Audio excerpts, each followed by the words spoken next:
మొన్నటి వరకు చిల్లర కష్టాలతో ఉల్లి అమ్మకాలు నిలిపివేత. ఈరోజు మిర్చి రైతుల ఆందోళన.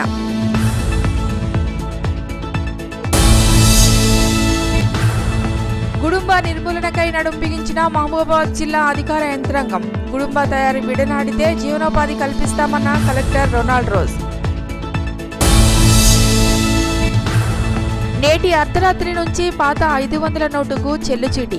ట్రైన్, బస్ టికెట్స్ కు ఈ నెల 15 వరకు పొడిగింపు. ఇంకా తీరని చిల్లర కష్టాలు. ఇటు వినియోగదారులు, అటు వ్యాపారులకు తప్పని పాట్లు.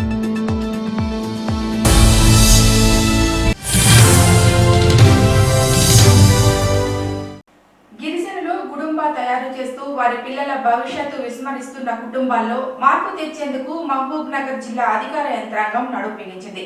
కలెక్టర్లతో జరిపిన ఉన్నత అధికారుల సమావేశంలో జిల్లాను గుడుంబ రహిత జిల్లాగా రూపాంతరం చేయాలని నిర్ణయం తీసుకుంది.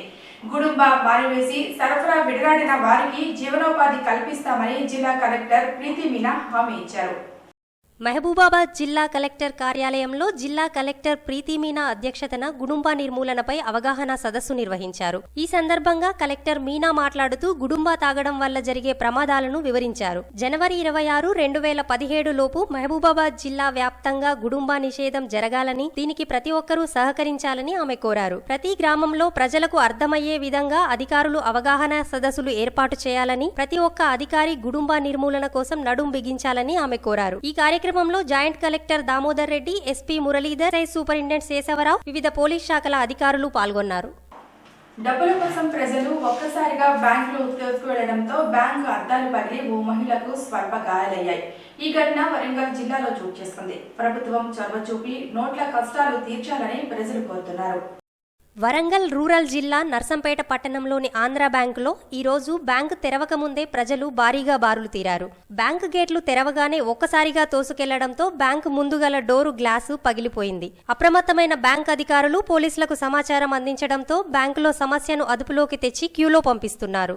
గత 2 రోజులుగా ఉద్యోగాలకు లీవ్ పెట్టుకుని క్యూ లైన్లో నిలబడ్డా డబ్బులు రావటం లేదని, పట్టణంలోని అన్ని ఏటీఎంలు ఎప్పుడూ బంద్ చేసే ఉంటున్నాయని ప్రభుత్వం చొరవ చూపి ప్రజల నోట్ల కష్టాలను తీర్చాలని ప్రజలు కోరుతున్నారు. ఉదయం మార్నింగ్ ముందర లేడీస్ని పంపిద్దామనే ఉద్దేశంతో లేడీస్ని అందరినీ పంపించాము లోపలికి. జెంట్స్ అంతా దూరంగానే ఉంచాము. కానీ గ్లాస్ డోర్ అనేది లేడీస్ అంతా తోసుకు రావడం వలన అది కాస్త పడింది. కాకపోతే ఆ లైన్ సక్రమంగా పంపించే దానిలో ఒకేసారి షట్టర్ తీయడం వల్ల పొద్దున 10ంటికి ఆ విషయం జరిగింది. ఇంత ఫ్లోటింగ్ ఎందుకు ఈ రోజు అసలు? ఇంత ఫ్లోటింగ్ అంటే రోజు ఉంటుందండి. రోజు ఏం చేస్తుంటే మేము టోకెన్లు ఇచ్చేసేసి మధ్యాహ్నం 2ంటికి రమ్మని చెప్తున్నాము. కానీ అప్పుడైనా మళ్ళీ అదే లోపల రష్ ఉంటుంది. సో ఈ రోజు వాళ్ళకి క్యాష్ కూడా రాలేదు. అయినా పక్క బ్రాంచ్ నుంచి తెప్పించి మేము మొదలు పెట్టాము. ఇవాళ ఎందుకు మరిపోదాను? మంచి పబ్లిక్ తొక్కి చంపుతారండి. ఏం చేయాలి? తొక్కుతారు ఊళ్ళ జనంలా అడ్డం పడితే కాలువ ఎరుగుతుందని నేను ఇట్లా కూర్చుంటాను. జనం బాగా వెనకట గిట్లుండేనా ఆయన ఎప్పటికప్పుడే తీసుకొని వచ్చే ప్రభుత్వం మారిన కానీ ఇట్లా అయితే ముసలోళ్ళు ఇబ్బంది పడతాను, బాగా అవస్థపడతాను. ఇప్పుడున్న పరిస్థితిలో నర్సంపేటలో చాలా ఇబ్బందిగా ఫీల్ అవ్వడం జరుగుతుంది. ఏటీఎంలలో కనీసం ఉన్న ఏటీఎంలో 100 రూపీస్ నోట్లు కూడా ఉండలేదు. ఓకే, 2000 నోటు రూపాయలు కూడా ఒక్కటి కూడా రావడం లేదు. SBH, SBI, next Andhra bank, ICICI bank, all ATMs వాళ్ళు అన్ని నిల్లో ఉంటున్నాయి. మేము ప్రతిరోజు లైన్లో నిల్చుండడం అవుతుంది. సగం వరకు వెళ్ళే వరకే క్యాష్ అంతా నిల్ అయిపోతుంది. మళ్ళీ బ్యాక్ వస్తున్నాం. రోజు మార్నింగ్ వెళ్తాను, లైన్లో కూర్చుంటాను, మళ్ళీ బయటికి వస్తాను. ఇలా రోజు జరగడం వల్ల ఇప్పటికీ నేను 2 days లీవ్ పెట్టి లైన్లో ఉన్నా. మళ్ళీ లైన్లో ఉన్న వారికి కూడా ఈరోజు నేను డ్రా చేయడానికి కూడా కనీసం విత్డ్రా ఫామ్ కూడా తీసుకోలేదు. ప్రభుత్వ ఉద్యోగుల నగదు కష్టాలకు తెరదించేందుకు సర్కార్ చేపట్టిన చొరవ సఫలమైంది. రాష్ట్ర ప్రభుత్వ విజ్ఞప్తి మేరకు ఆర్బీఐ 600 కోట్ల నగదును బ్యాంకుల ద్వారా పంపిణీ చేసేందుకు పచ్చజెండా ఊపింది. బ్యాంకుల్లో ప్రత్యేక కౌంటర్లు, క్యూ లైన్లు ఏర్పాటు చేయాలని, బ్యాంకు వేళ్లను పొడిగించాలని సర్కార్ సూచించింది.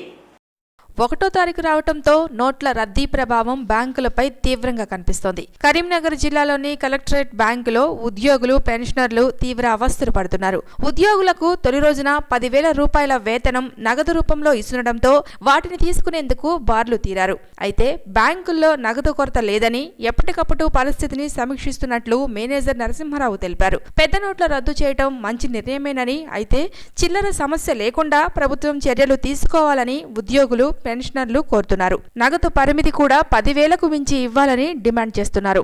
నల్లధన నిర్మూలనానికి నరేంద్ర మోడీ తీసుకున్నటువంటి నిర్ణయానికి దీన్ని వారు ఎలా అయితే మొదలుపెట్టిరో ముగించే వరకు మా ఉద్యోగుల మద్దతు ఉంటుందని తెలియజేసుకుంటున్నాను.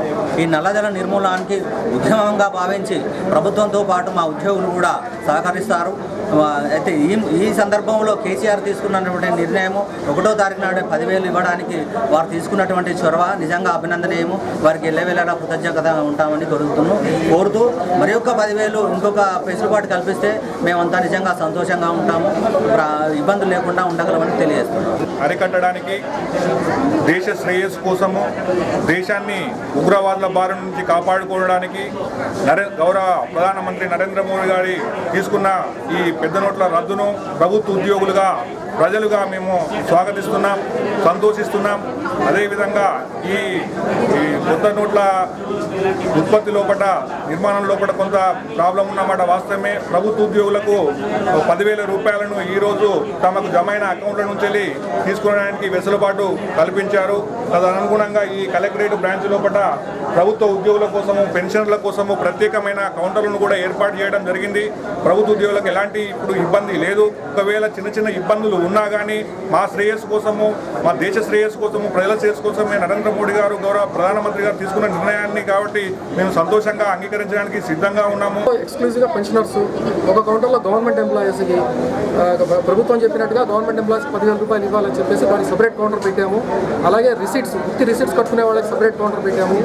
చలాన్లు కట్టుకోవడానికి మాకు ట్రెజరీ కూడా ఉంది కాబట్టి వాళ్ళకి సపరేట్ కౌంటర్ పెట్టాము. ఈ గంటలో సుమారు 100 మంది దాకా పెన్షనర్స్ కానివ్వండి, గవర్నమెంట్ ఎంప్లాయీస్ కానివ్వండి ఆల్రెడీ డబ్బులు తీసుకుని వెళ్ళడం జరిగింది. చాలా చక్కగా మా సిబ్బంది అలాగే ప్రజలు కూడా చాలా సహకరిస్తున్నారు. ఎటువంటి అవాంఛనీయ సంఘటనలు జరగట్లేదు. లాస్ట్ 25 డేస్ నుంచి కూడా చాలా బాగుంది. ఉదయం లేచింది మొదలు నిత్యావసర వస్తువులైన పాలు, టీ పొడి, కూరగాయలు ఇలా ప్రతి ఒక్కదానికి చిల్లర కావాల్సిందే. ఇంతేకాక పెట్రోల్, మందులు, రవాణా ఖర్చులకై బస్సులు, ఆటోల్లో ఉద్యోగాల నిమిత్తం వెళ్లే వారి పరిస్థితి మహా ఘోరంగా ఉంది. కొత్తగా వచ్చిన 2,000 నోటుకు చిల్లర దొరకకపోవడంతో ఇటు వినియోగదారులు, అటు చిరు వ్యాపార పాలిట శాపంగా మారుతోంది. కొత్తగా వచ్చిన 2,000 నోటుతో గత 3 వారాల నుండి సామాన్య జనం ఇబ్బందులు పాలవుతున్న తరుణం. లేచింది మొదలు పడుకునే వరకు ఏ పని చేద్దామన్నా డబ్బుతో ముడిపడిన వైనం. పెట్రోల్ బంకుకు వెళ్లిన 100 రూపాయలు పెట్రోల్కు 500 రూపాయలు వెచ్చించాల్సిన దుస్థితి. దొరకని చిల్లరతో కూరగాయలు కొనలేక వినియోగదారులు, సకాలంలో అమ్మలేక రైతులు నష్టపోతున్న సందర్భం. వ్యవస్థలో పనిచేస్తున్న సిబ్బందికి సకాలంలో జీతాలు చెల్లించలేని తీరు. బస్సులో టికెట్ తీసుకున్న కండక్టర్ దగ్గర చిల్లర లేని స్థితి. బ్యాంక్ నుండి డబ్బులు డ్రా చేయాలంటే గంటల తరబడి లైన్లో నిలబడాల్సిన పరిస్థితి ఉంది. అయినా డబ్బులు దొరుకుతాయన్న నమ్మకం లేదు. ఇది పక్కన పెడితే బ్యాంక్ ఖాతా లేని అమాయక ప్రజల దుస్థితి మరీ దారుణం. ఈ అయోమయ పరిస్థితికి సామాన్య జనం పడుతున్న పాట్లు మాటల్లో చెప్పలేని వాస్తవాలు. మోడీ గారు ప్రతిపాదించినటువంటి ఈ పెద్ద నోట్లు రద్దు, 500, 1000 రూపాయల నోట్ల రద్దు బాగానే ఉంది. నల్లధనాన్ని అరికట్టడానికి చేసినటువంటి ప్రయత్నం బాగానే ఉంది. కానీ మాలాంటి మధ్యతరగతి సామాన్య ప్రజలు, వ్యాపారస్తులు చాలా ఇబ్బందులు ఎదుర్కొంటున్నారు. ఎందుకంటే ఒకప్పుడు 500,000 ఉన్నాయి కాబట్టి తీసుకొచ్చే వాళ్ళు అంటే వాళ్ళ దగ్గర సరైనటువంటి డబ్బులు లేకపోవడం వల్ల వాళ్ళు ఇప్పుడు మా షాప్కు వచ్చి 5 ఐటమ్స్ అవసరం ఉంటే 1 ఆరా కొనడం మాత్రమే జరుగుతుంది. కాబట్టి నేను ఖాళీగా కూర్చోవలసినటువంటి పరిస్థితి ఏర్పడుతుంది.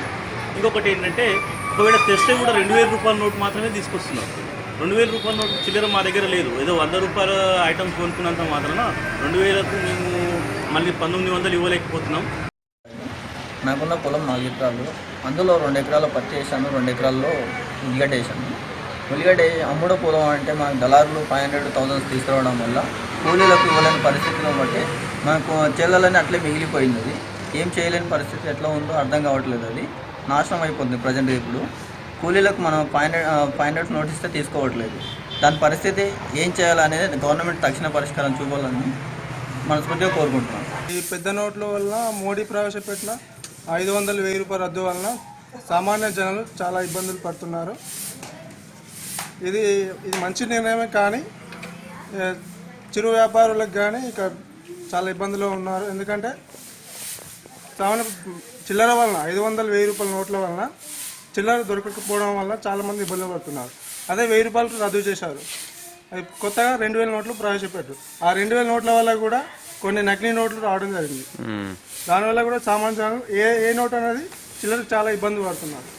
కాబట్టి పెట్రోల్ బంకులు పెట్రోల్ పోసుకుందామన్నా కూడా 500కు చిల్లర ఇవ్వట్లేదు. మొత్తం పోసుకుంటే 500 పోసుకోమని చెప్తున్నారు. ఏం చేయాలో తెలియదు. ఇప్పుడు నోట్ల రద్దు అనేది సమస్య తొందరగా తీస్తే బాగుంటుందని తెలియజేస్తుంది. వరంగల్ ట్రాఫిక్ పరిధిలో డ్రంక్ అండ్ డ్రైవ్ లో పట్టుబడ్డ 226 మందికి వారి కుటుంబ సభ్యుల సమక్షంలో కౌన్సిలింగ్ నిర్వహించారు.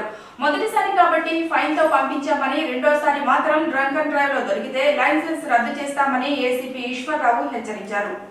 వరంగల్ నగరం ట్రాఫిక్ పరిధిలో మత్తుమందు తాగి మత్తులో ఉండి వాహనాలు నడిపిన వ్యక్తులపై కేసులు అయిన వారికి వరంగల్ ట్రాఫిక్ ఏసీపీ ఆఫీస్ ముందు కౌన్సిలింగ్ ఏర్పాటు చేశారు. వరంగల్ ట్రాఫిక్ పరిధిలో 226 మంది డ్రంక్ అండ్ డ్రైవ్ కేసులు నమోదయ్యాయి. మరియు 12 మందిపై జరిమానాతో పాటు 2 రోజులు జైలు శిక్ష కూడా విధించారు. వీళ్ళందరినీ Warangal urban traffic police station ACP office లో వాళ్ల కుటుంబ సభ్యుల మధ్య కౌన్సిలింగ్ ఏర్పాటు చేశారు. మొదటిసారి కాబట్టి ఫైన్ తో పంపించామని, రెండోసారి మాత్రం డ్రంక్ అండ్ డ్రైవ్ లో దొరికితే లైసెన్స్ రద్దు చేస్తామని ఏసీపీ హెచ్చరించారు. తర్వాత ఆయన వరంగల్ ప్రజలకు విజ్ఞప్తి చేశారు. వరంగల్ నగరం స్మార్ట్ సిటీగా జరుగుతున్నందున రోడ్డున పోయే ఎదుటివారిని, ఇతరులను, వాహనదారులను, చిన్నపిల్లలను, ఆడవాళ్లని, పెద్దవాళ్లను ప్రజలకు టక్కర్లు పెట్టడం ద్వారా వాళ్ల ప్రాణాలకు హాని కలగడం ద్వారా వాళ్ల కుటుంబాలను దిక్కులేని వారిని చేయటం తరచూ చూస్తున్నాం. ఇట్టి సంఘటనలు ఎదుటివారిని ప్రాణాలు పోవటమే కాక తన ప్రాణాలు సైతం పోయిన సంఘటనలు కూడా ఉన్నాయని చెప్పారు. దాంతో పాటు వరంగల్ ట్రాఫిక్ ఏసీపీ ఆఫీస్ లో కౌన్సిలింగ్ కు హాజరైన వారి వివరాలను, వారి కుటుంబ సభ్యుల వివరాలు ఒక్కొక్కరిని అడిగి తెలుసుకుని కౌన్సిలింగ్ చేస్తూ మత్తుమందు తాగి వాహనాలు నడపడం ద్వారా ఎన్ని నష్టాలు, ఎన్ని ఆపదలు వస్తాయో అని ఉదాహరణ పూర్వకంగా సంఘటనలు వారి కుటుంబ సభ్యులకు వివరిస్తూ చెప్పారు. ఈ కౌన్సిలింగ్ కార్యక్రమంలో ట్రాఫిక్ పోలీస్ సిబ్బంది పాల్గొన్నారు. వరంగల్ కమిషనరేట్ పరిధిలో డ్రంక్ అండ్ డ్రైవ్ టెస్టులు కండక్ట్ చేస్తున్నాము. ఈ టెస్టులో భాగంగా గత 10 రోజుల్లో కూడా కమిషనరేట్ పరిధిలో వివిధ ప్రాంతాల్లో సమస్యాత్మక ప్రాంతాలను గుర్తించి అక్కడ డ్రంక్ అండ్ డ్రైవ్ టెస్టులు కండక్ట్ చేయడం జరిగిందండి. గత 10 రోజుల్లో 226 కేసులు బుక్ చేయడం జరిగిందండి. 226 మందిని కోర్టులో ప్రొడ్యూస్ చేయగా కోర్టు వాళ్ళకి 3,52,000 రూపాయలు ఫైన్ ఇంపోజ్ చేయడంతో పాటు ఇందులో 12 మందిని జైలుకు పంపించడం జరిగిందండి. ఇంతకుముందు మీ ద్వారా కూడా, మీడియా ద్వారా కూడా తెలియజేయడం జరిగింది. డ్రంక్ అండ్ డ్రైవ్లో పట్టుబడిన వాళ్ళకి ఓన్లీ ఇప్పటి వరకు ఫైన్లే విధించారు, ఇక మీదట జైలుకు పంపించడం జరుగుతుందని ముందుగానే హెచ్చరించడం జరిగిందండి. ఆ విధంగా హెచ్చరించిన విధంగానే కోర్టు వారు ఈ 226 మందిలో 12 మందిని జైలు శిక్ష విధించి పంపించడం జరిగిందండి. వరంగల్లో ఉన్న ప్రతి ఒక్కరిని పౌరుని బాధ్యతగా అందరూ గుర్తుండి ముందుకు వెళ్ళి యాక్సిడెంట్స్ లేని మహానగరంగా వరంగల్ తీర్చిదిద్దాలని ముఖ్య ఉద్దేశంతో మేము ముందుకు వెళ్తున్నామండి.